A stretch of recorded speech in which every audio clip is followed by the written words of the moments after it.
జీవితంలో ఏది జరిగినా ఎలా జరిగినా భయపడకుండా ధైర్యంగా ముందడుగు వేసుకుంటూ జరిగే ప్రతి విషయానికి ఆందోళన చెందకుండా క్షమించి ముందుకు సాగాలని టీమిండియా లెజెండ్ మాజీ కెప్టెన్ ఎంఎస్ ధోని యువతకి స్ఫూర్తినిస్తున్నారు.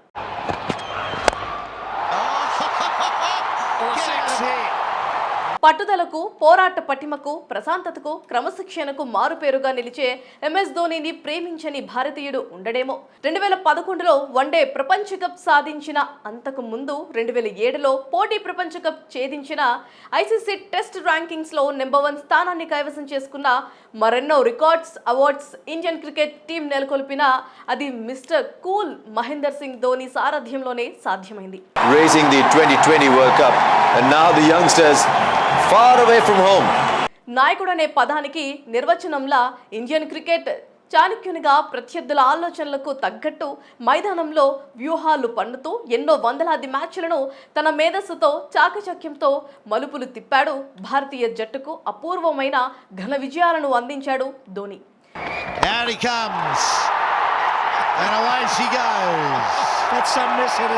ఇక అంతర్జాతీయ క్రికెట్ కు దూరమైన ఐపీఎల్లో చెన్నై సూపర్ కింగ్స్ జట్లో కొనసాగుతూ ప్రతి ఏడాది 2 నెలలు ఐపీఎల్ కోసం కేటాయిస్తూ తన అభిమానులను అలరిస్తున్నాడు 43 సంవత్సరాల ధోని.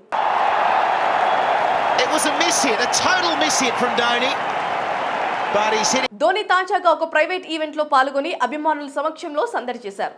అభిమానులు అడిగిన పలు ప్రశ్నలకు సమాధానం చెప్పారు. ఈ సందర్భంగా ధోని స్ఫూర్తివంతంగా మాట్లాడుతూ ప్రశాంతంగా ఉండటం వల్ల ఒత్తిడి లేని జీవితాన్ని ఆస్వాదించవచ్చన్నారు.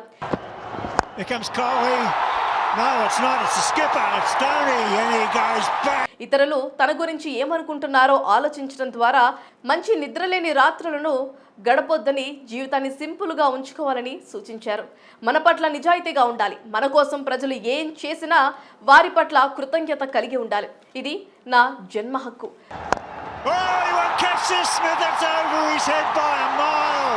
ప్రతి విషయాన్ని ఎక్కువగా ఆలోచించవద్దు. అనవసరమైన విషయాలను సీరియస్ గా అస్సలు తీసుకోవద్దని చెప్పారు. ప్రతి ఒక్కరి జీవితంలో క్షమించే వైఖరి కలిగి ఉండాలని, ప్రస్తుతం అది కొరతగా ఉందన్నారు. ముఖ్యంగా చిరునవ్వు ఉంటే సగం సమస్య అక్కడే పరిష్కారం అవుతుందన్నారు.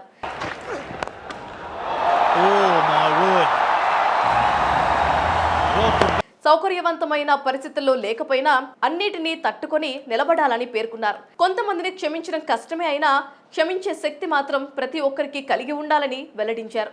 కొన్ని విషయాల పట్ల నిర్లక్ష్యం ఉండటం రోజువారీ జీవితంలో ఒత్తిడిని బ్యాలెన్స్ చేయడంలో సహాయపడుతుందని ధోని తెలిపారు.